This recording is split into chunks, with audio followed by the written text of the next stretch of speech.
குருகுலம் கல்வி நிகழ்ச்சி திட்டத்தினூடாக இணைந்திருக்கும் உங்கள் அனைவருக்கும் இனிய வணக்கம். சாந்தியும் சமாதானமும் உண்டாவதாக. பொருளியல் பாடம் தரம் 13க்குரிய தேர்ச்சி 9, அதிலே தேர்ச்சி மட்டம் 9.3 வர்த்தக மாற்று விகிதம் என்றால் என்ன என்பது தொடர்பாக இன்றைய பாடத்திலே கலந்துரையாட இருக்கின்றோம். வெளிநாட்டு வர்த்தக மாற்று விகிதத்தின் வகைகளை காட்டி அவற்றின் மாற்றங்களுக்கான காரணங்களை விளைவுகளையும் பகுப்பாய்வு செய்வார் என்று இந்த தேர்ச்சி மட்டம் அமைந்திருக்கிறது. இந்த தேர்ச்சி மட்டத்திலே நாங்கள் பார்க்கின்ற விடயம் வெளிநாட்டு வர்த்தக மாற்று விகிதம் என்றால் என்ன, அந்த வெளிநாட்டு வர்த்தக மாற்று விகிதத்தின் மூலமாக எங்களுடைய ஏற்றுமதி இறக்குமதியினுடைய இயல் அளவுகள் எவ்வாறு கணிப்பிடப்படும் என்பது தொடர்பாக பார்க்க இருக்கின்றோம். முதலிலே ஒரு நாடு ஏற்றுமதி செய்கின்ற ஒரு அலகுக்கு எதிராக எத்தனை அலகுகளை இறக்குமதி செய்யலாம் என்பது தொடர்பாக, அல்லது ஒரு நாட்டின் மொத்த ஏற்றுமதி வருமானத்தை அடிப்படையாக கொண்டு எவ்வளவை இறக்குமதி செய்யலாம் என்பதன் அடிப்படையில் இந்த வர்த்தக மாற்று விகிதங்கள் அளவிடப்படுகின்றது. ஆகவே இந்த வர்த்தக மாற்று விகிதங்களை 2 முக்கியமான பிரிவுகளாக பிரிப்பார்கள். ஒன்று பண்ட வர்த்தக மாற்று விகிதம், இரண்டாவது வருமான வர்த்தக மாற்று விகிதம். மாணவர்களே, இந்த பண்ட வர்த்தக மாற்று வீதம் என்றால் என்ன, வருமான வர்த்தக மாற்று வீதம் என்றால் என்ன என்பதை தெளிவாக விளங்கிக் கொள்ள வேண்டும்.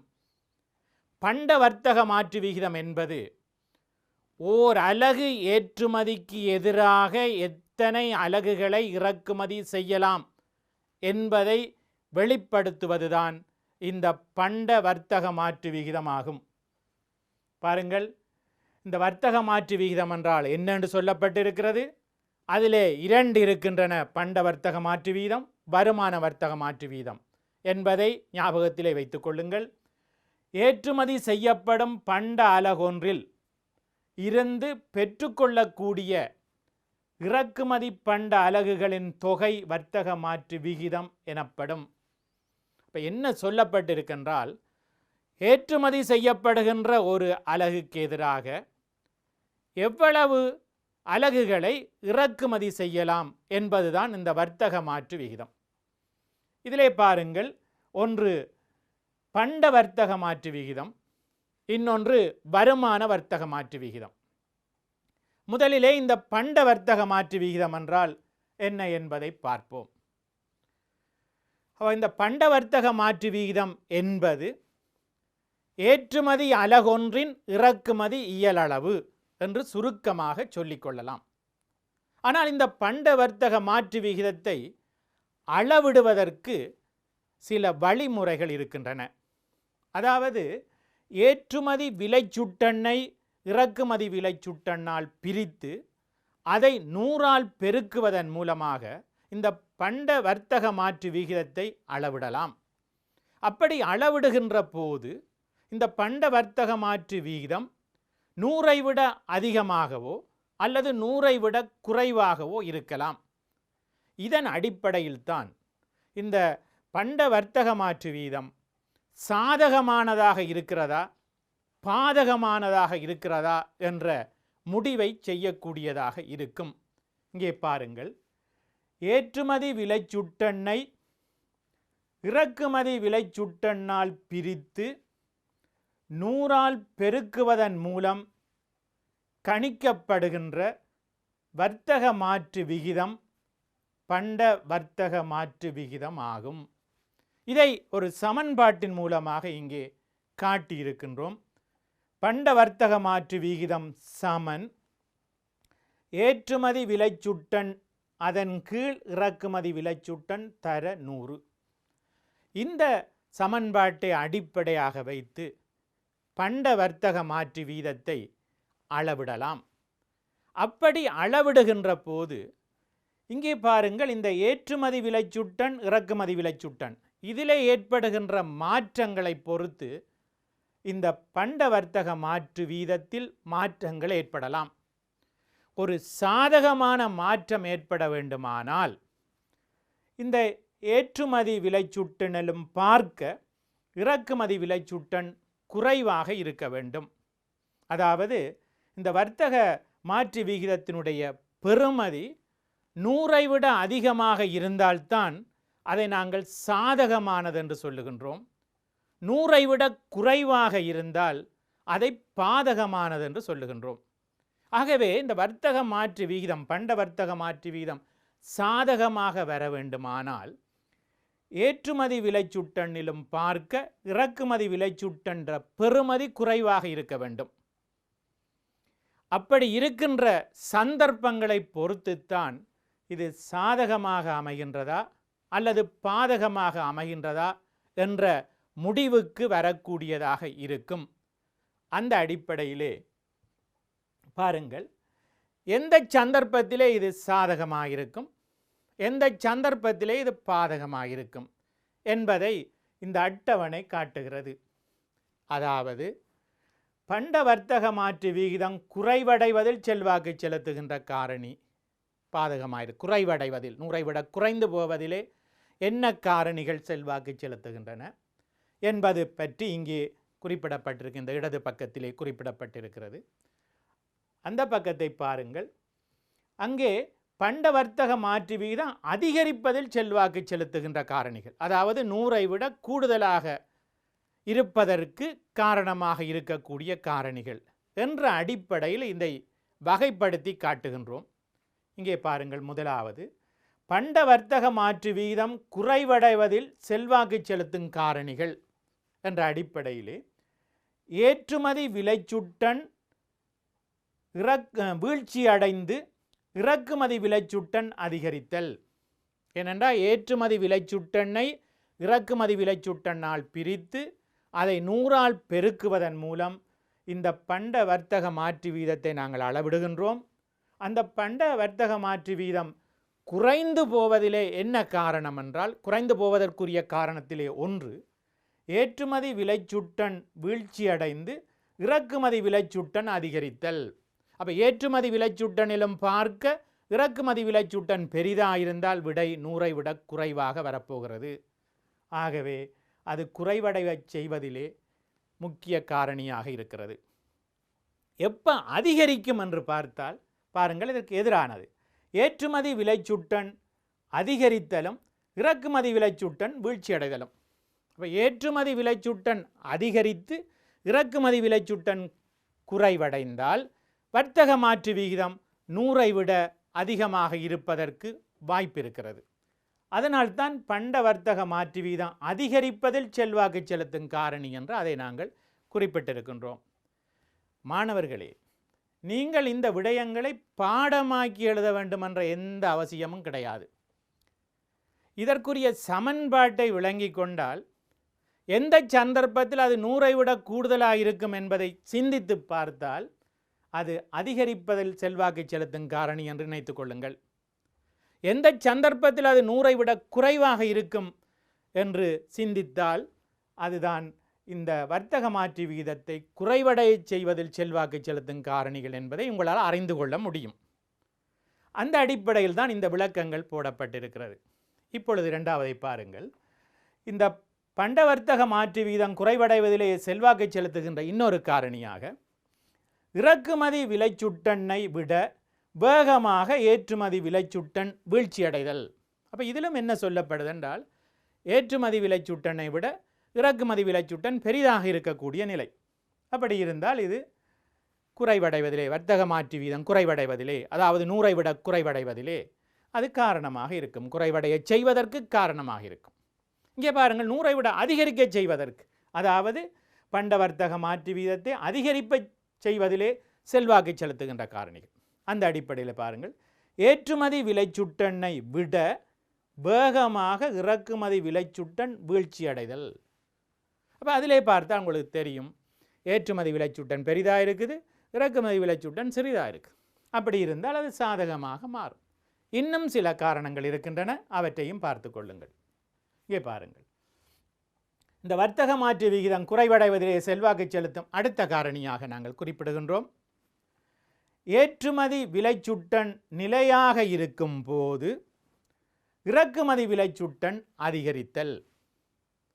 ஏற்றுமதி விலைச்சுட்டனில் மாற்றமில்லை, ஆனால் இறக்குமதி விலைச்சுட்டன் அதிகரித்தால் இங்கே வர்த்தக மாற்று விகிதம் குறைவடையும், அதாவது 100ஐ விட குறையும்.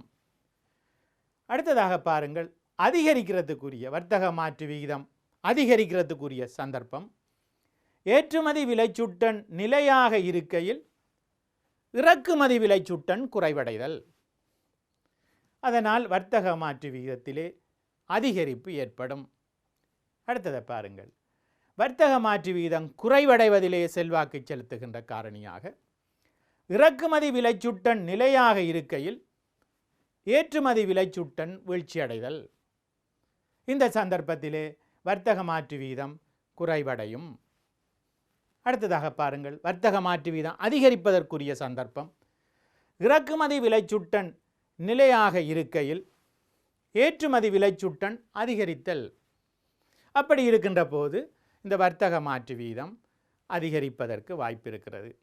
ஆகவே மாணவர்களே, இந்த பண்ட வர்த்தக மாற்று வீதம் என்றால் என்ன என்பது பற்றி சுருக்கமாக சொல்வதாக இருந்தால், ஓர் அலகு ஏற்றுமதிக்கு எதிராக எத்தனை அலகுகளை இறக்குமதி செய்யலாம் என்பதுதான் பண்ட வர்த்தக மாற்று விகிதம். இதை அளவிடுவதற்கு ஏற்றுமதி விலைச்சுட்டனை இறக்குமதி விலைச்சுட்டனால் பிரித்து 100ஆல் பெருக்குகின்றோம். இந்த வருகின்ற விடை 100ஐ விட பெரிதாக இருந்தால் அது வர்த்தக மாற்று வீதம் அதிகரித்தல் என்று சொல்லுகின்றோம், சாதகமானது என்று சொல்லுகின்றோம். 100ஐ விட குறைவாக இருந்தால் வர்த்தக மாற்று வீதம் குறைவடைகின்றது என்று சொல்லுகின்றோம். குறைவடைவதற்கு என்ன காரணங்கள், அதிகரிப்பதற்கு என்ன காரணங்கள் என்றுதான் இதுவரைக்கும் பார்த்திருக்கின்றோம். ஆகவே இந்த பண்ட வர்த்தக மாற்று வீதம் அதிகரித்து அது சாதகமாக அமைந்தால் அதனால் என்ன பொருளாதார விளைவுகள் ஏற்படும், பண்ட வர்த்தக மாற்று வீதம் பாதகமாக அதாவது குறைவடைந்தால் பொருளாதாரத்தில் என்ன விளைவுகள் வரும் என்பதை பற்றித்தான் இப்பொழுது பார்க்க இருக்கின்றோம். பாருங்கள், பண்ட வர்த்தக மாற்று விகிதம் அதிகரிப்பதன் பொருளாதார விளைவுகள். அப்போ இது என்ன சொல்லுகின்றது என்றால், இந்த பண்ட வர்த்தக மாற்று வீதம் 100ஐ விட கூடுதலாக இருந்தால், அந்த சமன்பாட்டை ஏற்கனவே நாங்கள் பயன்படுத்திய அந்த சமன்பாட்டின்படி வருகின்ற விடை 100ஐ விட பெரிதாக இருந்தால் அதை நாங்கள் சொல்வோம் வர்த்தக மாற்று வீதம் அதிகரித்தல். அப்போ அதிகரிப்பதன் பொருளாதார விளைவுகள் என்னவென்று பார்த்தால், ஏற்றுமதிகளின் இறக்குமதி சக்தி அதிகரிக்கும். அதாவது நாங்கள் ஒரு அலகை ஏற்றுமதி செய்தால் அதைவிட கூடுதலான அளவை இறக்குமதி செய்யக்கூடிய ஆற்றல் அதிகரிக்கும். அதைத்தான் இங்கே சொல்லுகின்றோம், ஏற்றுமதிகளின் இறக்குமதி சக்தி அதிகரித்தல். இரண்டாவது, வர்த்தக மீதி சாதகமாக அமைதல். வர்த்தக மீதி என்றால் உங்களுக்கு தெரியும், இந்த பொருள் ஏற்றுமதியால் கிடைக்கிற வருமானத்திற்கும் பொருள் இறக்குமதியால் ஏற்படுகின்ற செலவுக்கும் இடையிலே உள்ள வித்தியாசம். அதிலே ஏற்றுமதி வருமானம் அதிகரித்து இறக்குமதி செலவு குறைவாக இருந்தால் அது வர்த்தக மீதி சாதகமாக அமையும் என்று சொல்லுகின்றோம். இங்கே பண்ட வர்த்தக மாற்று விகிதம் அதிகரித்தால் இங்கே வர்த்தக மீதி சாதகமாக அமைகின்றது என்ற அர்த்தமாகும். அடுத்ததாக பாருங்கள், சென்மதி நிலுவையினுடைய முழு மொத்த மீதி சாதகமாக அமைதல். அடுத்ததாக ஒதுக்குகளும் சொத்துக்களும் உயர்வடைதல். இப்போ வர்த்தக மீதி சாதகமாக அமைகின்ற போது பண்ட வர்த்தக மாற்று விகிதம் அதிகரிப்பதன் காரணமாக வர்த்தக மீதி சாதகமாக அமைகிறது. வர்த்தக மீதி சாதகமாக அமைவதன் காரணமாக இங்கே ஒதுக்குகளும் சொத்துக்களும் உயர்வடைவதற்கு வாய்ப்பிருக்கிறது. சென்மதி நிலுவையின் முழு மொத்த மீதி சாதகமாக மாறுவதற்கு வாய்ப்பிருக்கிறது. ஏற்றுமதிகளுடைய இறக்குமதி ஆற்றல் அதிகரிப்பதற்கு வாய்ப்பிருக்கிறது. வர்த்தக மீதி சாதகமாக அமைவதற்கு வாய்ப்பிருக்கிறது. இவையெல்லாம் இந்த பொருளாதார விளைவு சாதகமான பொருளாதார விளைவுகளாக இருக்கின்றன. அடுத்தது நாங்கள் பார்க்க வேண்டியது வருமான வர்த்தக மாற்று விகிதம். இதுவரைக்கும் நாங்கள் பார்த்தது பண்ட வர்த்தக மாற்று விகிதம். இனி பார்க்க வேண்டியது வருமான வர்த்தக மாற்று விகிதம். இது என்னவென்றால், ஒரு நாட்டினுடைய ஏற்றுமதி வருமானங்களை அடிப்படையாக கொண்டு எவ்வளவு இறக்குமதிகளை மேற்கொள்ளலாம், ஏற்றுமதி வருமானத்தின் இறக்குமதி இயலளவு, இதை காட்டுவதுதான் வருமான வர்த்தக மாற்று வீதம். பண்ட வர்த்தக மாற்று வீதம் என்பது ஓர் அலகு ஏற்றுமதிக்கு எதிராக எத்தனை அலகை இறக்குமதி செய்யலாம் என்பதை காட்டுகிறது.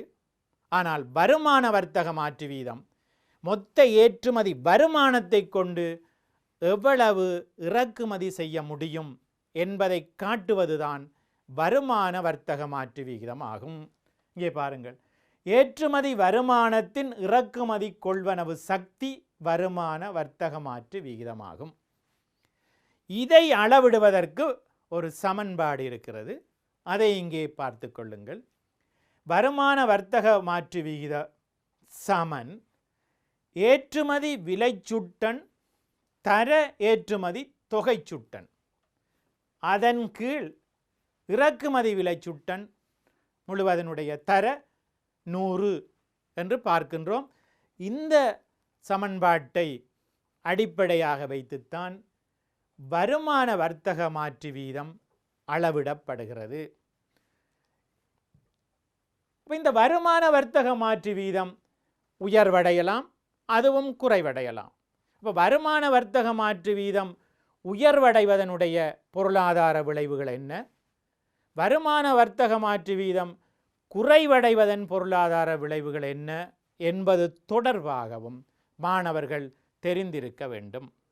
அந்த அடிப்படையிலே இந்த வருமான வர்த்தக மாற்று வீதம் உயர்வடைவதன் பொருளாதார விளைவுகள் என்பது, ஒன்று, ஏற்றுமதி வருமானம் அதிகரிக்கும். வருமான வர்த்தக மாற்று வீதம் உயர்வடைந்தால் ஏற்றுமதி வருமானம் அதிகரிக்கும். அதே நேரம் இறக்குமதி சக்தி அதிகரிக்கும். அடுத்ததாக வர்த்தக மீதி அதிகரிப்பதற்கு வாய்ப்பிருக்கிறது. அடுத்ததாக சென்மதி நிலுவையின் மொத்த மீதி சாதகமாக அமையும் அல்லது சாதகமாக மாறும். அடுத்ததாக பணவீக்க தாக்கம் ஏற்படும். அதே நேரத்தில் ஒரு எதிரான விளைவும் ஏற்படும். என்னவென்றால் பணவீக்க தாக்கம் ஏற்படும். பொருட்கள் சேவைகளின் பொது விலை மட்டம் அதிகரித்து செல்வதற்கு வாய்ப்பு ஏற்படும். ஆகவே இவற்றை நாங்கள் வருமான வர்த்தக மாற்று வீதம் உயர்வடைவதன் பொருளாதார விளைவுகள் என்று குறிப்பிடுகின்றோம். அடுத்தது பாருங்கள், இந்த வருமான வர்த்தக மாற்று வீதம் வீழ்ச்சி அடைவதன் பொருளாதார விளைவுகள். வருமான வர்த்தக மாற்றம் வீழ்ச்சி அடைவதன் பொருளாதார விளைவுகள் என்னவென்றால், ஒன்று, இறக்குமதி செலவுகள் அதிகரிக்கும். வருமான வர்த்தக மாற்றம் குறைவடைந்தால், வீழ்ச்சி அடைந்தால் இறக்குமதி செலவுகள் அதிகரிக்கும். இறக்குமதி சக்தி குறைவடையும். எங்களால் இறக்குமதி செய்யக்கூடிய ஆற்றல் குறைவடையும். அடுத்ததாக இந்த வர்த்தக மீதி குறைவடையும். சென்மதி நிலுவையின் மொத்த மீதி பாதகமாக அமையும். இவ்வாறான விளைவுகள் இந்த வருமான வர்த்தக மாற்று வீதம் வீழ்ச்சி அடைவதனால் ஏற்படக்கூடிய விளைவுகளாகும். அடுத்ததாக நாங்கள் தேர்ச்சி மட்டம் 9.4 பற்றி பார்க்க இருக்கின்றோம். அன்புள்ள மாணவர்களே, இதுவரைக்கும் தேர்ச்சி மட்டம் 9.3 தொடர்பாக நாங்கள் பார்த்த விடயம் என்னவென்றால், வர்த்தக மாற்று விகிதம். வர்த்தக மாற்று விகிதம் 2 வகைப்படும் என்று பார்த்தோம். ஒன்று பண்ட வர்த்தக மாற்று விகிதம், 2 வருமான வர்த்தக மாற்று விகிதம். அதனுடைய சாதக பாதக விளைவுகள் பற்றி பார்த்தோம். இப்பொழுது நாங்கள் பார்க்க இருக்கின்ற விடயம் உலகமயமாதல், பிராந்தியமயமாதல் மற்றும் இருபக்க வர்த்தக ஒப்பந்தம் பற்றி விளக்குவார் என்று இந்த தேர்ச்சி மட்டம் இருக்கிறது. தேர்ச்சி மட்டம் 9.4. இதிலே நாங்கள் பார்க்க இருக்கின்ற விடயங்கள் உலகமயமாதல் என்றால் என்ன, பிராந்தியமயமாதல் என்றால் என்ன, இந்த பல்பக்க வர்த்தக ஒப்பந்தங்கள் என்றால் என்ன என்பது தொடர்பாக இந்த தேர்ச்சி மட்டத்திலே பார்க்க இருக்கின்றோம். இந்த உலகமயமாதல் என்ற விடயத்தை பார்ப்பதிலே முதலிலே நாங்கள் பார்த்து கொள்ள வேண்டிய விடயம் என்னவென்றால், உலக வர்த்தக அமைப்பு என்றால் என்ன என்பது தொடர்பாக பார்க்க வேண்டியிருக்கும். உலக வர்த்தக அமையம், WTO என்று சொல்லப்படுகின்ற உலக வர்த்தக அமையம், இது தொடர்பாக முதலிலே நாங்கள் பார்க்க வேண்டும். இதிலே என்ன சொல்லப்படுகின்றதென்றால், உலக வர்த்தக அமையம் என்பது தடையில்லாத வகையிலே நாடுகளுக்கிடையே இந்த தடைகள், வரிகள், தீர்வைகள் மற்றும் வரிகள் தீர்வைகள் அல்லாத ஏனைய தடைகள் அற்ற வகையிலே சுதந்திரமான வர்த்தகம் நடைபெறுவதற்குரிய ஒரு அமைப்பை தான் இந்த சர்வதேச வர்த்தக அமையம் குறிக்கின்றது. அதாவது பாருங்கள், பல்வேறு நாடுகளுக்கிடையே இந்த வர்த்தக தொடர்புகள் விருத்தி அடைய வேண்டும், வர்த்தக தடைகள் இல்லாமல் இருக்க வேண்டும் என்பதை பற்றிய ஒரு அமைப்புத்தான் இந்த உலக வர்த்தக அமையமாக காணப்படுகிறது. பல்பக்க வர்த்தகத்தின் வளர்ச்சிக்கும் வர்த்தகத்தை தடையின்றியும் முறையாகவும் செய்வதற்கு வர்த்தகம் மற்றும் தீர்வை வரிகள் தொடர்பாக ஒப்பந்தம் ஒன்றை மிகவும் வலுவுள்ளதாக்கி 1995 ஆண்டிலே அமைக்கப்பட்ட சர்வதேச அமைப்பு ஒன்றாகும். அப்போ இந்த சர்வதேச அமைப்பு, உலக வர்த்தக அமையம் என்று சொல்லப்படுகின்ற இந்த சர்வதேச அமைப்பு 1995 ஆண்டிலே உருவாக்கப்பட்டது.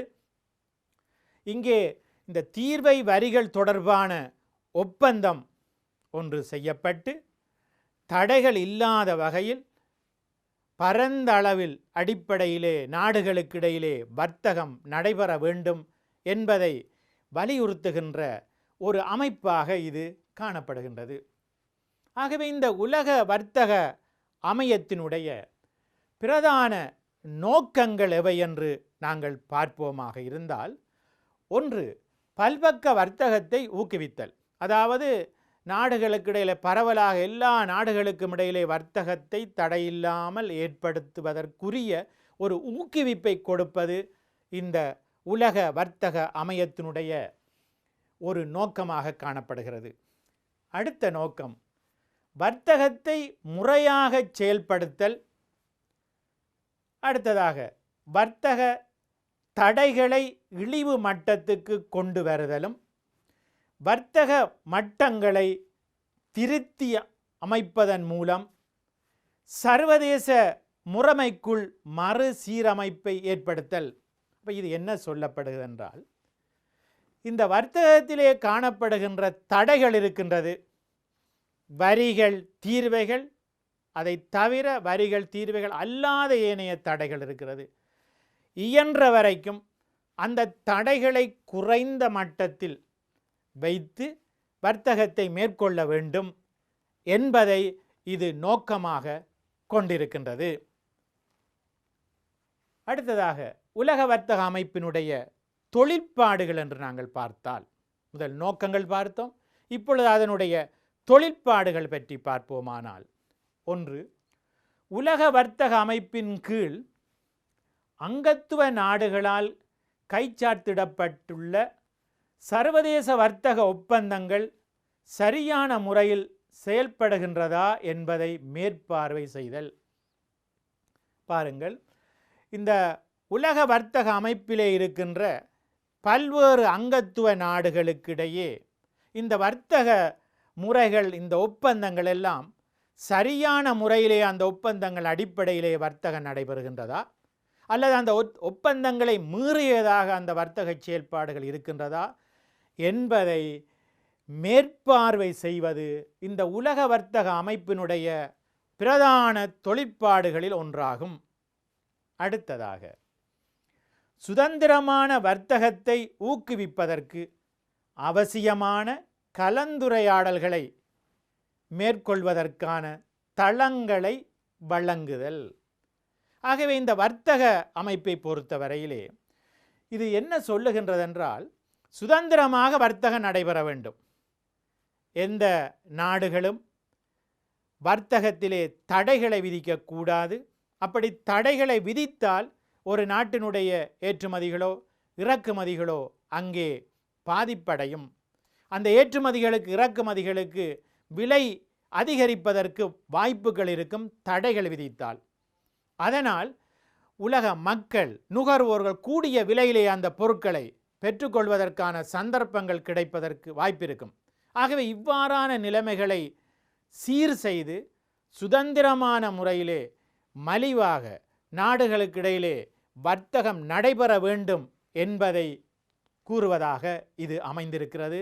அதுதான் சுதந்திரமான வர்த்தகத்தை ஊக்குவிப்பது என்று சொல்லப்படும். அதற்கு அவசியமான கலந்துரையாடல்கள், அதற்குரிய தளங்களை அமைப்பது இதனுடைய தொழிற்பாடாக இருக்கிறது. அடுத்ததாக சுதந்திரமான வர்த்தகத்தை ஊக்குவிப்பதற்கு அவசியமான கலந்துரையாடல்களை மேற்கொள்வதற்கான தளங்களை வழங்குதல். அடுத்ததாக சந்தை தொடர்பான பிணக்குகளை தீர்த்தல். சந்தையிலே வரக்கூடிய பல்வேறு வகையான பிரச்சனைகள், பிணக்குகளை தீர்த்து கொள்வது. சந்தை பிணக்குகள் இருக்குமானால் வர்த்தக நடவடிக்கைகள் தடைப்படும். ஆகவே அந்த தடைகளை நீக்குவதற்கு அது தொடர்பான பிணக்குகளை தீர்ப்பது இந்த உலக வர்த்தக அமைப்பின் தொழிற்பாடுகளில் ஒன்றாகும். அடுத்ததாக அங்கத்துவ நாடுகளின் தேசிய கொள்கைகளை மீளாய்வு செய்தல். சில அங்கத்துவ நாடுகள் இருக்கின்றன. அந்த அங்கத்துவ நாடுகளினுடைய தேசிய கொள்கைகள் என்ன செய்கின்றது என்றால், சில வேளைகளில் இந்த சுதந்திரமான வர்த்தக நடவடிக்கைகளுக்கு இடையூறானதாக இருக்கின்றது. ஆகவே அவ்வாறான இடையூறுகளை ஏற்படுத்தக்கூடாது என்பதை வலியுறுத்துவதாக இந்த உலக வர்த்தக அமைப்பினுடைய தொழிற்பாடாக காணப்படுகிறது. அடுத்த தொழிற்பாடு என்னவென்றால், தொழில்நுட்ப உதவி மற்றும் பயிற்சி வேலை திட்டங்கள் என்பவற்றை செயற்படுத்துவதன் மூலமாக அபிவிருத்தி அடைந்து வரும் நாடுகளின் வர்த்தக கொள்கைகள் தொடர்பான பிரச்சனைகளை தீர்த்து கொள்வதற்கு உதவி செய்தல். அப்போ தொழில்நுட்ப உதவிகள், பயிற்சி வேலை திட்டங்கள் என்பவற்றை செயல்படுத்துவதற்கான உதவிகளை வழங்குவதாக இருக்கும். அந்த செயல்திட்டங்கள் தொழில்நுட்ப பரிமாற்றங்களிலே காணப்படுகின்ற பிரச்சனைகளை தீர்த்து அதற்கு உதவி செய்வதாக இந்த உலக வர்த்தக அமையத்தினுடைய தொழிற்பாடு அமைந்திருக்கிறது. அடுத்ததாக ஏனைய சர்வதேச பொருளாதார அமைப்புகளுடன் ஒத்துழைப்புடன் நடந்து கொள்ளல். அப்போ ஏனைய பொருளாதார சர்வதேச அமைப்புகள் இருக்கின்றன. அந்த அமைப்புகளோடும் ஒத்துழைப்பாக நடந்து இந்த சர்வதேச வர்த்தகத்தை இயன்ற அளவிலே சுமூகமாக தடைகளற்ற வகையிலே மேற்கொள்வதற்கான வழிகளை ஏற்படுத்துவதை இந்த தொழிற்பாடாக கொண்டிருக்கிறது. அப்போ இதுவரைக்கும் நாங்கள் பார்த்தோம் உலக வர்த்தக அமைப்பு என்று பார்த்தோம். இனி நாங்கள் பார்க்க போவது உலகமயமாதல் அல்லது பூகோளமயமாதல் என்றால் என்ன என்பது பற்றியும், இந்த உலகமயமாதனால் ஏற்படக்கூடிய சாதகமான விளைவுகளவை, இந்த உலகமயமாதலினால் ஏற்படக்கூடிய பாதக விளைவுகளவை என்பது தொடர்பாக பார்க்க இருக்கின்றோம். முதலிலே இந்த உலகமயமாதல் என்றால் என்ன என்று பார்க்கின்ற விடயம், பொருளியல் பாடத்தை பொறுத்தவரையிலே எதை இலக்காக கொண்டு இந்த உலகமயமாதல் என்று சொல்லப்படுகிறது என்பதை பற்றியும் நாங்கள் தெரிந்து கொள்ள வேண்டும். உலகிலுள்ள நாடுகள் பொருளாதார, சமூக மற்றும் அரசியல் ரீதியாக பல்வேறு அளவுகளின் அடிப்படையில் ஒன்றுக்கொன்று ஒன்றிணைந்து செல்லுகின்ற ஒரு போக்கு.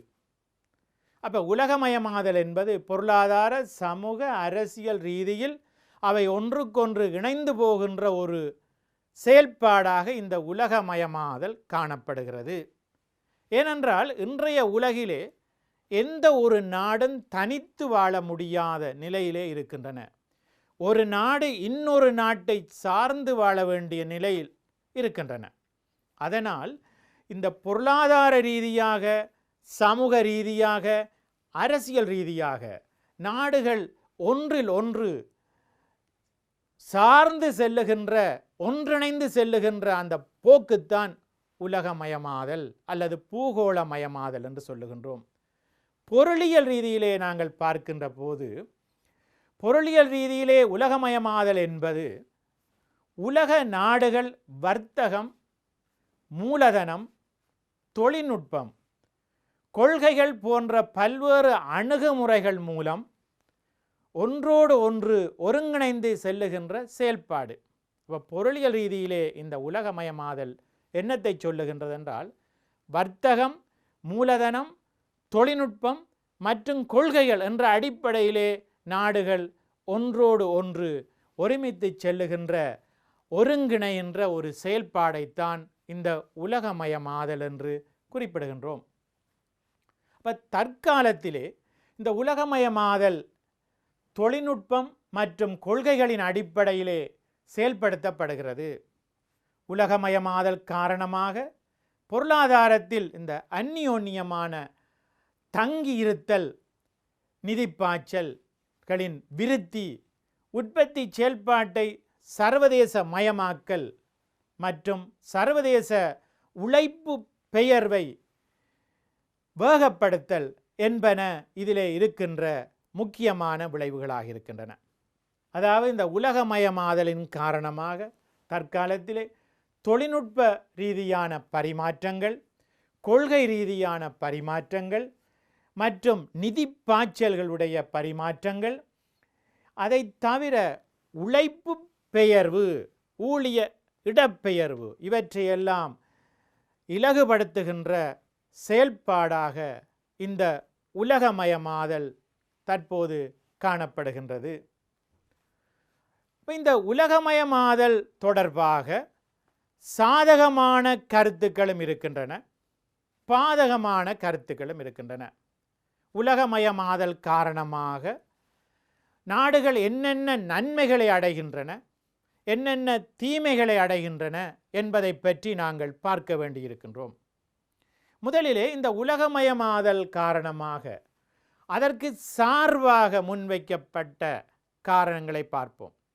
உலகமயமாதல் எப்படி நன்மைகளை ஏற்படுத்தப் போகின்றது என்பதற்கு சார்பான வாதங்கள், அதைத்தான் நாங்கள் சார்பான வாதங்கள் என்று சொல்லுகின்றோம்.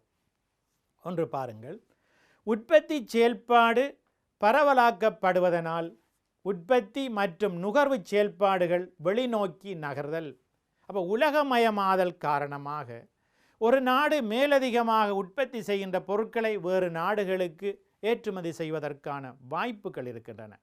அதே போன்று தன்னால் உற்பத்தி செய்ய முடியாத பொருட்களை வேறு நாடுகளில் இருந்து பெற்றுக்கொள்வதற்கான வாய்ப்புகள் இருக்கின்றன.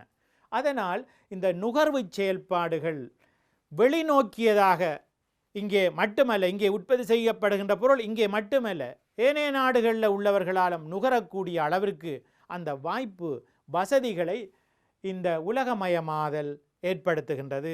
அதனால் அது ஒரு சாதகமான வாதமாக முன்வைக்கப்படுகிறது. அடுத்ததாக, புதிய கருத்துக்களும் அனுபவங்களும் கிட்டுதல். உலகமயமாதல் காரணமாக புதிய கருத்துக்கள், புதிய சிந்தனைகள், புதிய அனுபவங்கள் நாடுகளுக்கு ஏற்படுகின்றன. பாருங்கள், சில நாடுகளிலே சில தொழில்நுட்ப முறைகள் வளர்ச்சி அடைகின்ற போது இந்த உலகமயமாதல் காரணமாக அந்த பொருட்களை நாங்கள் பயன்படுத்தும் போது எங்களிடத்திலும் அந்த தொழில்நுட்ப முறைகள் இயல்பாகவே வளர்ச்சி அடைவதற்கு, பரவுவதற்கு அது வாய்ப்பாக இருக்கிறது. உலக வர்த்தகம் மூடப்பட்டிருக்குமானால் அப்படியான ஒரு நிலை ஏற்படாது. இது உலக நாடுகள் உலகமயமாதல் காரணமாக நாடுகள் ஒன்றோடு ஒன்று நெருங்கி தொடர்புகள் கொண்டிருப்பதன் காரணமாக இந்த புதிய கருத்துக்களும் அனுபவங்களும் கிடைக்கின்றன. அடுத்ததாக, உலக உற்பத்தி அளவு அதிகரித்தல். உலகிலே இந்த உலகமயமாதல் காரணமாக எந்த நாடுகளிலே எந்த பொருளை குறைந்த செலவிலே உற்பத்தி செய்யலாமோ அந்த நாடுகள் தான் அந்த பொருளை உற்பத்தி செய்து உலகின் ஏனைய நாடுகளுக்கு விற்பனை செய்கின்றன. அதனால் ஏனைய நாடுகளில் உள்ளவர்கள் தங்களுடைய நாட்டிலே உற்பத்தி செய்யப்படுகின்ற, உற்பத்தி செலவு கூடுதலாக இருக்கின்ற பொருட்களை உற்பத்தி செய்யாது வேறு நாடுகளிலிருந்து மலிவாக பெற்றுக்கொள்வதற்கான வாய்ப்புகள் இருப்பது மட்டுமல்ல, உற்பத்தியினுடைய அளவும் அதிகரிப்பதற்கு வாய்ப்பு இருக்கிறது. ஆகவே உலக உற்பத்தியின் அளவு அதிகரிக்கிறது இந்த உலகமயமாதல் செயல்பாட்டின் காரணமாக. அடுத்ததாக பொருளாதார வளர்ச்சியின் உபாயமாக இந்த உலகமயமாதல் கையாளக்கூடியதாக இருக்கிறது. உலகமயமாதலை பொருளாதார வளர்ச்சிக்குரிய ஒரு உபாயமாக கையாளக்கூடியதாக இருக்கிறது. ஏனென்றால் வெளிநாட்டு முதலீடுகள் நாட்டுக்குள் வருவதற்கும், வெளிநாட்டு உள்ளீடுகள் நாட்டுக்குள் வருவதற்கும், அதே நேரம் இந்த நாட்டினுடைய உற்பத்திகள் வெளிநாடுகளை நோக்கி செல்வதற்கும், உள்நாட்டு சந்தையை மட்டும் நோக்கமாக கொள்ளாது உலகின் பல நாட்டு சந்தைகளை அடிப்படையாக கொண்டு உற்பத்தி செய்வதற்கும் வாய்ப்புகள் இருப்பதனால் உற்பத்தி அதிகரித்து, வருமானம் அதிகரித்து, அதன் மூலமாக பொருளாதார வளர்ச்சி ஏற்படுவதற்கு இந்த உலகமயமாதல் ஒரு காரணமாக இருக்கின்றது. இதை தவிர வெளிநாட்டு முதலீடுகள் அதிகரிப்பதற்கு இந்த உலகமயமாதல் சாதகமான வழிகளை ஏற்படுத்துகின்றது. இதை தவிர இன்னும் சாதகமான பல விடயங்கள் இருக்கின்றன. பாருங்கள், மூலப்பொருட்களை குறைந்த விலையில் இறக்குமதி செய்யக்கூடியதாக இருத்தல். இதை நாங்கள் சொன்னோம், உள்ளீடுகளை குறைந்த விலையிலே பெற்றுக்கொள்ளக்கூடியதாக இருக்கும். வெளிநாட்டு வேலைவாய்ப்புகள் அதிகரித்தல். உலகமயமாதல் காரணமாக பல நாடுகளிலே வேலைவாய்ப்பை தேடி செல்லுகின்றார்கள். பாருங்கள், இலங்கையில் இருந்து மத்திய கிழக்கு நாடுகள், ஐரோப்பிய நாடுகள், ஆப்பிரிக்க நாடுகள் போன்ற பல நாடுகளுக்கு மக்கள் பெயர்ந்து செல்லுகின்றார்கள். குறிப்பாக மத்திய கிழக்கு நாடுகளையும் ஐரோப்பியன் நாடுகளையும் நோக்கி வேலைவாய்ப்பை பெற்று செல்லுகின்றார்கள். இதற்கெல்லாம் இந்த உலகமயமாதல் சாதகமானதாக இருக்கிறது. அதைத்தான் இங்கே சொல்லுகின்றோம், வெளிநாட்டு வேலைவாய்ப்புகள் அதிகரித்தல். அடுத்ததாக கல்வி அறிவும் வளர்ச்சி அடைதல். இந்த உலகமயமாதல் காரணமாக கல்வி அறிவு இன்று இந்த நாட்டுக்கு மட்டும் பொருத்தமான, இந்த நாட்டுக்கே மட்டும் வேலை செய்யக்கூடிய அளவிலே கல்வி முறைகள் அமையவில்லை. உலகம் முழுவதிலும் எங்கு போயும் வேலை செய்யக்கூடிய அளவிற்கு உலக நாடுகள் அனைத்திலும் இந்த கல்வியினாலே நிலைத்து நிற்கக்கூடிய அந்த போக்குடைய ஒரு கல்விக் கொள்கை, உலக அளவிய ரீதியிலே பரந்த நோக்கம் கொண்ட கல்வி முறைகள் நாடுகளில் இன்றைக்கு வளர்ச்சி அடைந்திருக்கின்றன. அதற்கு இந்த உலகமயமாதல் ஒரு முக்கிய காரணமாக இருக்கிறது. இதை தவிர புதிய வேலைவாய்ப்புகள் சந்தர்ப்பம் ஏற்படல். அதிகமான வேலைவாய்ப்புகள் ஏற்படுகின்றது. கல்வி வளர்ச்சியின் காரணமாக அதிகமான வேலைவாய்ப்புகள் ஏற்படுகின்றது. வெளிநாட்டு வேலைவாய்ப்புக்கென்றே கல்வி கற்கக்கூடிய அளவிற்கு பல நாடுகளிலே கல்வி திட்டங்கள் எல்லாம் அமைந்திருக்கின்றன. அடுத்ததாக வெளிநாட்டு பண அனுப்புதல்கள் சில நாடுகளில் பிரதான மூலமாக இருக்கிறது. வெளிநாட்டு பணத்தை அடிப்படையாக கொண்டுதான் அந்த நாட்டினுடைய பொருளாதார செயல்பாடுகளை இருக்கின்றன. உலகமயமாதலுக்கு சார்பான வாதங்கள் பற்றி நாங்கள் பார்த்து கொண்டிருக்கின்றோம். பாருங்கள், மூலப்பொருட்களை குறைந்த விலையில் இறக்குமதி செய்யக்கூடியதாக இருத்தல், வெளிநாட்டு வேலைவாய்ப்புகள் அதிகரித்தல், கல்வியும் அறிவும் வளர்ச்சி அடைதல் வாய்ப்பாக இருத்தல், புதிய வேலைவாய்ப்பு சந்தர்ப்பங்கள் ஏற்படல், வெளிநாட்டு பண அனுப்புதல்கள் சில நாடுகளின் பிரதான மூலமாக இருத்தல். பாருங்கள், வெளிநாடுகளிலிருந்து பணம் எப்பொழுது வரும் என்ற அடிப்படையில்தான் சில நாடுகளுடைய பொருளாதார செயல்பாடுகளே அமைந்திருக்கின்றன. இலங்கையை பொறுத்தவரையிலும் வெளிநாடுகளிலிருந்து கணிசமான அளவிற்கு இந்த வேலைவாய்ப்புகளின் மூலமாக பணம் வந்து கொண்டிருக்கிறது. இதற்கெல்லாம் காரணம் இந்த உலகமயமாதலின் சாதகமான விளைவுகளாகும். உலகமயமாதலுக்கு சாதகமான வாதங்கள் இன்னும் இருக்கின்றன. அவை மட்டுமல்ல, உலகில் தனிமைப்படுத்தப்பட்ட நாடுகள் அத்தனிமையிலிருந்து விடுபட்டு சர்வதேச பொருளாதார முறைமைகளுடன் இணைவதற்கு வாய்ப்பு இருக்கின்றது.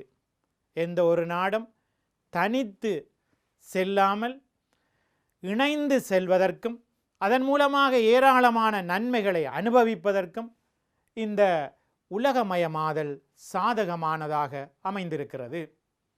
அடுத்ததாக போட்டித்தன்மை காரணமாக தரமான உற்பத்தி பொருட்கள் கிடைக்கக்கூடியதாக இருக்கிறது.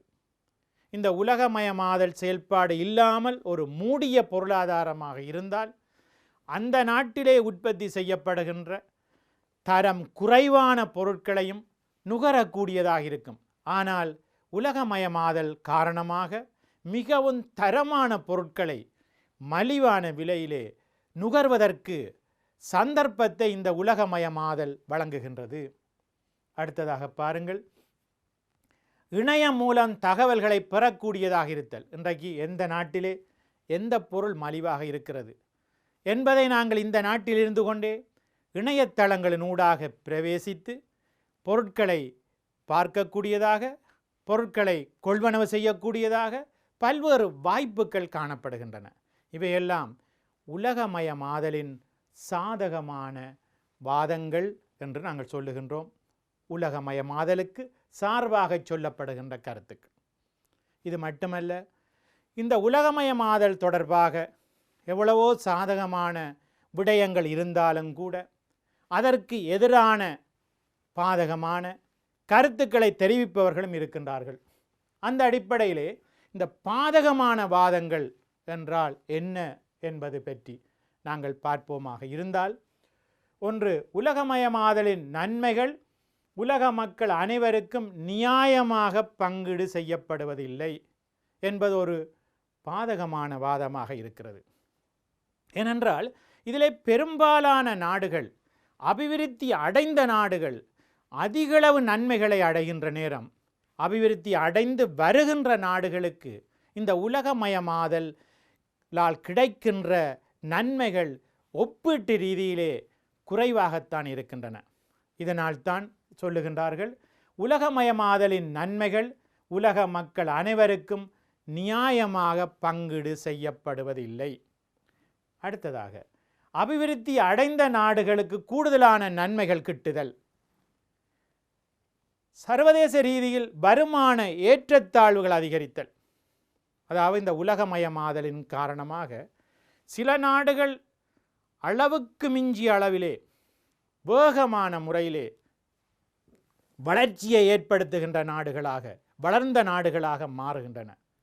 சில நாடுகள் இந்த உலகமயமாதலின் காரணமாக வருமான பங்கீட்டிலே குறைவாகவும் பின்தங்கிய நாடுகளாகவும் மாறுவதற்கு வாய்ப்புகள் இருக்கின்றன. ஆகவே பெரும்பாலான நாடுகளிலே இந்த ஏற்றத்தாழ்வுகள், செல்வ ரீதியிலான ஏற்றத்தாழ்வுகள் அதிகரிப்பதற்கு இந்த உலகமயமாதல் காரணமாக இருக்கிறது என்பதனால் அது பாதகமான வாதமாக முன்வைக்கப்படுகிறது. இதை தவிர சர்வதேச பொருளாதார நெருக்கடிகள் ஏனைய நாடுகளுக்கு இலகுவாக பரவுகின்றது. உலக நாடுகளில் ஏதாவது நெருக்கடிகள் ஏற்பட்டுவிட்டால், உலகத்தில் ஏதாவது ஒரு நாட்டிலே பிரச்சனைகள் ஏற்பட்டுவிட்டால், அந்த நாட்டிலே இருந்து வரக்கூடிய பொருட்கள் தடைப்படுகின்ற போது உலகத்தில் பல நாடுகள் அதனால் பாதிப்படையக்கூடிய வாய்ப்புகள் இருக்கின்றன. குறிப்பாக மத்திய கிழக்கு நாடுகளிலே யுத்தம், பிரச்சனைகள் ஏற்பட்டுவிட்டால் பல நாடுகளிலே எரிபொருளுக்கு விலை அதிகரிப்பு, எரிபொருள் தட்டுப்பாடு போன்ற பல்வேறு பிரச்சனைகள் உருவாகிவிடும். இவையெல்லாம் இந்த பாதிப்புகள் ஏற்படுவதற்கு இந்த உலகமயமாதல் காரணமாக இருக்கிறது என்று சொல்லப்படுகிறது. அடுத்ததாக, சமூக பிரச்சனைகள் விருத்தி அடைதல். சமூக ரீதியான பிரச்சனைகள் இந்த உலகமயமாதலின் காரணமாக அதிகரித்திருக்கின்றன. இதை தவிர மனித வாழ்க்கை பற்றி பாதுகாப்பற்ற தன்மை ஒன்று ஏற்படல். உலகமயமாதலின் காரணமாக மனித வாழ்க்கைக்கு பாதுகாப்பற்ற தன்மைகள் ஏற்படுகின்றது. இதை தவிர கலாச்சார சீரழிவுகள் ஏற்படல். இதை தவிர நிதிச்சந்தையில் நிலையற்ற தன்மை ஏற்படுவதனால் பொருளாதார பிரச்சனைகள் தோற்றம் பெறுதல், உள்நாட்டு கைத்தொழில் வீழ்ச்சி அடைதலும் வேலையின்மை ஏற்படுதலும். புதிதாக தொடங்கப்பட்ட உள்நாட்டு கைத்தொழில்கள் இந்த சர்வதேச ரீதியான பொருட்களோடு போட்டியிட முடியாத காரணத்தினால் அந்த தொழிலை நம்பி இருப்பவர் வேலை இழத்தல், அந்த தொழிலை மூட வேண்டிய நிலை, இவையெல்லாம் உருவாகின்ற வாய்ப்புகள் இருக்கின்றன. இதை தவிர பயங்கரவாத பிரச்சனைகள், சுகாதார பிரச்சனைகள் ஏற்படல், இப்படி பல்வேறு பிரச்சனைகள் ஏற்படுகின்றது. இப்பொழுது பாருங்கள், இந்த உலக நாடுகளிலே கொரோனா வைரஸ் எங்கேயோ ஒரு நாட்டிலே தோன்றியது, இன்று உலகம் முழுவதும் பரவி இருக்கிறது. இதுக்கு என்ன காரணம்? இந்த உலகமயமாதல் தான் இதற்கு பிரதான காரணமாக இருக்கின்றன. இது மூடப்பட்ட ஒரு பொருளாதாரமாக இருக்குமானால், வெளிநாட்டு தொடர்புகள் துண்டிக்கப்பட்டு இருக்குமானால், எல்லா நாடுகளிலையும் இந்த பிரச்சனைகள் வருவதற்கு வாய்ப்பில்லாமல் போகும். ஆகவே இவ்வாறான பாதக விளைவுகளும் ஏற்படத்தான் செய்கின்றன. அடுத்ததாக நாங்கள் பார்க்க வேண்டிய விஷயம், இதுவரைக்கும் நாங்கள் பார்த்தோம் உலகமயமாதலின் சாதக விளைவு, பாதக விளைவு. இப்பொழுது நாங்கள் பார்க்கின்றோம் பொருளாதார ஒருங்கிணைப்புகள் என்றால் என்ன என்று பார்க்க போகின்றோம். அப்போ இந்த பொருளாதார ஒருங்கிணைப்புகள் ஏராளமான ஒருங்கிணைப்புகள் இருக்கின்றன. அதிலே இந்த பொருளாதார ஒருங்கிணைப்பு எதை சொல்லுகின்றதென்றால், அங்கத்துவ நாடுகளுக்கிடையிலே சுதந்திரமான முறையிலும் அங்கத்துவம் அல்லாத நாடுகளுக்கிடையிலே சில ஒப்பந்தங்கள், கொள்கைகளின் அடிப்படையில், கட்டுப்பாடுகளின் அடிப்படையிலும் வர்த்தகத்தை மேற்கொள்ள வேண்டும் என்பதற்கான ஒரு ஒருங்கிணைப்புத்தான் இந்த பொருளாதார ஒருங்கிணைப்புகள் என்று சொல்லப்படுகின்றது. இங்கே பாருங்கள், ஒரு நாட்டைச் சேர்ந்த குழுக்களிடையே அல்லது பல்வேறு நாடுகளின் குழுக்களிடையே தீர்வை வரிகள் மற்றும் தீர்வை அல்லாத வேறு காரணிகள்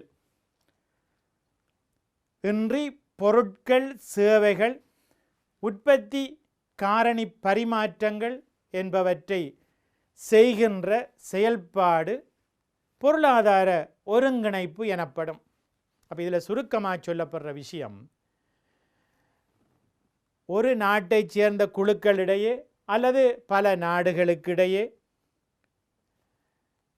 வரிகள், தீர்வைகள் அற்ற சுதந்திரமான வர்த்தகத்தை மேற்கொள்வதற்கும், அங்கத்துவம் அல்லாத நாடுகளுக்கிடையே கட்டுப்பாடுகளை இயன்ற வரைக்கும் தளர்த்துகின்ற அடிப்படையில் அல்லது கட்டுப்பாடு தொடர்பான சில ஒப்பந்தங்களின் அடிப்படையிலே இந்த நாடுகள், பிராந்தியங்கள் ஒன்றிணைவதைத்தான் இந்த பொருளாதார ஒருங்கிணைப்புகள் என்று சொல்லுகின்றோம்.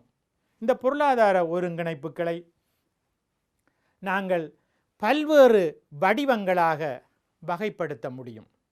அப்போ இந்த பொருளாதார ஒருங்கிணைப்பினுடைய பல்வேறு வடிவங்கள் என்பது என்னவென்றால், ஒன்று முன்னுரிமை வர்த்தக ஒப்பந்தம், அடுத்ததாக சுதந்திர வர்த்தக வலயம், அடுத்து தீர்வை வரி சங்கம், இன்னும் பல இருக்கின்றன. இப்பொழுது பார்ப்போம். இந்த முன்னுரிமை வர்த்தக ஒப்பந்தம் என்பது தற்பொழுது இந்த ஒருங்கிணைப்பிலே திருப்தியற்ற ஒரு ஒருங்கிணைப்பாக காணப்படுகின்றது. அது ஒரு பலவீனமான ஒருங்கிணைப்பாக காணப்படுகின்றது. அதனால் அது முக்கியத்துவத்தை இழந்துவிட்டது. அடுத்ததாக இந்த சுதந்திர வர்த்தக வலயம் என்றால் என்ன என்று நாங்கள் பார்ப்போம். அதுக்கு முதல் இன்னும் சில ஒருங்கிணைப்பு அமைப்புகள் இருக்கின்றது, அவற்றையும் சொல்லிவிட்டு இந்த சுதந்திர வர்த்தக வலயத்தை பற்றி பார்ப்போம். பாருங்கள், இந்த பொருளாதார ஒருங்கிணைப்பினுடைய இன்னும் சில வடிவங்கள் பொதுச்சந்தை, பொருளாதார மற்றும் நிதி சங்கம், பூரண பொருளாதார ஒருங்கிணைப்பு, இப்படி பல வடிவங்கள் இருக்கின்றன. இப்பொழுது இந்த விஷயத்துக்கு வருவோம். சுதந்திர வர்த்தக வலயம் என்றால் என்ன என்று பார்ப்போம்.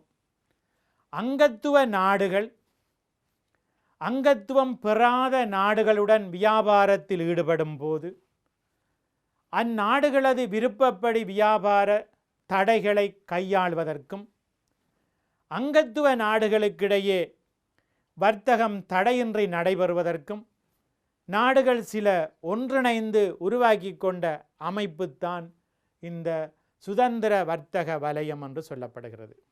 இதனுடைய சாராம்சம் என்னவென்றால், இந்த சுதந்திர வர்த்தக வலய அமைப்பிலே இணைந்திருக்கின்ற நாடுகள், அங்கத்துவ நாடுகள் தடையில்லாமல் வர்த்தகம் செய்வதற்கும், அங்கத்துவம் அல்லாத நாடுகளுக்கிடையே வர்த்தகம் செய்யும் போது சில கட்டுப்பாடுகளை, தடைகளை மேற்கொள்ள வேண்டும் என்பது தொடர்பாகவும் சொல்லுகின்ற அமைப்புத்தான் இந்த சுதந்திர வர்த்தக வலயம். அதற்கு உதாரணமாக பாருங்கள், ஆப்பிரிக்க சுதந்திர வர்த்தக வலயம், ஆசிய பசிபிக் சுதந்திர வர்த்தக வலயம், மத்திய ஐரோப்பிய சுதந்திர வர்த்தக வலயம், வட அமெரிக்க சுதந்திர வர்த்தக வலயம் என்பன இந்த சுதந்திர வர்த்தக வலயத்திற்கு உதாரணங்களாகும். அடுத்ததாக இந்த தீர்வை வரி சங்கம். இந்த பொருளாதார ஒருங்கிணைப்புகள் எல்லாம் பொதுவாக ஒன்றை சொல்லுகிறது, என்னவென்றால் அங்கத்துவ நாடுகளுக்கிடையே சுதந்திரமான முறையிலே வர்த்தகம் செய்ய வேண்டும். அங்கத்துவம் அல்லாத நாடுகளுக்கிடையிலே இந்த வர்த்தகம் தொடர்பான சில கொள்கைகளை, பொதுவான கொள்கைகளை அல்லது சமனான கொள்கைகளை பின்பற்றி அதன் அடிப்படையிலே வர்த்தகம் செய்ய வேண்டும் என்பதை வலியுறுத்துகின்றன. அந்த அடிப்படையில் தான் இந்த தீர்வை வரி சங்கம் என்பதும் அந்த விடயத்தை உள்ளடக்கி இருக்கிறது. பாருங்கள், அங்கத்துவ நாடுகளுக்கிடையே தடைகளின்றி வர்த்தகத்தை மேற்கொள்வதற்கும் அங்கத்துவம் அல்லாத நாடுகளுக்கிடையே ஒரே சமனான வர்த்தக கொள்கையை பின்பற்றுவதற்கும் பல நாடுகள் ஒன்றிணைந்து உருவாக்கும் அமைப்பு தீர்வை வரி சங்கம் என்று அழைக்கப்படுகின்றது. அப்போ இந்த தீர்வை வரி சங்கங்களுக்கு, உலகத்திலே இருக்கின்ற தீர்வை வரி சங்கங்களுக்கு உதாரணமாக நாங்கள் சொல்வதாக இருந்தால், ஒன்று மத்திய அமெரிக்க பொது வர்த்தக சந்தை, கரிபியன் சமூகம், வட அமெரிக்க சமூகம், தென்னாப்பிரிக்க தீர்வை வரி சங்கம். இங்கே மாணவர்கள் கவனிக்க வேண்டிய விஷயம் என்னவென்றால், இந்த வர்த்தக வரி சங்கங்கள் என்று கேட்கின்ற போது பரீட்சை ரீதியில் இதில் உதாரணங்கள் என்ன விஷயங்கள் இருக்கின்றது என்பதைத்தான் அடிக்கடி கேட்கின்றார்கள், உதாரணங்கள் தரும்படி கேட்கின்றார்கள். அவற்றை பற்றி விரிவாக அநேகமாக கடந்த கால வினாத்தாளை பார்க்கும்போது விரிவாக கேட்கப்படவில்லை. அவை தொடர்பான அந்த உதாரணங்களைத்தான் மாணவர்களிடமிருந்து எதிர்பார்க்கின்றார்கள். இதே மாதிரி பொதுச்சந்தை என்ற விடயம் இருக்கிறது. இதுவும் ஒரு வர்த்தக, அதாவது ஒருங்கிணைப்பு, பொருளாதார ஒருங்கிணைப்பு. இந்த பொதுச்சந்தையும் என்னத்தை சொல்லுது என்று பார்த்தால், அங்கத்துவ நாடுகளுக்கு இடையிலே சுதந்திரமான முறையிலும் அங்கத்துவம் அல்லாத நாடுகளுக்கு இடையிலே சில பொதுவான கொள்கையின் அடிப்படையிலும் வர்த்தகம் செய்ய வேண்டும் என்பதைத்தான் இது சொல்லுகிறது. பாருங்கள், அங்கத்துவ நாடுகளுக்கிடையே பொருட்கள் சேவைகளை தடையின்றி பரிமாற்றிக் கொள்வதற்கும் அங்கத்துவம் அல்லாத நாடுகளுடன் பொதுவான கொள்கை ஒன்றை பின்பற்றுவதற்கும் உற்பத்தி காரணிகள் சுதந்திரமாக அசைவதற்கும் நாடுகள் ஒருங்கிணைவது பொதுச்சந்தை எனப்படும்.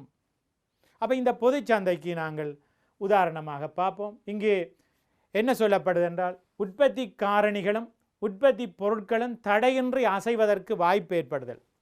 உதாரணம் பாருங்கள், கரிபியன் சமூக பொதுச்சந்தை, மத்திய அமெரிக்க பொதுச்சந்தை, மத்திய ஆப்பிரிக்க பொருளாதார நிதி சமூகம், இவையெல்லாம் இந்த பொதுச்சந்தைக்குரிய உதாரணங்களாக இருக்கின்றன. அடுத்ததாக இந்த பொருளாதார நிதி சங்கம் என்று ஒன்று இருக்கிறது. இதுவும் இந்த பொருளாதார ஒருங்கிணைப்பிலே உள்ள அமைப்புகளே இதுவும் ஒரு முக்கியமான பிராந்திய அமைப்பாகும்.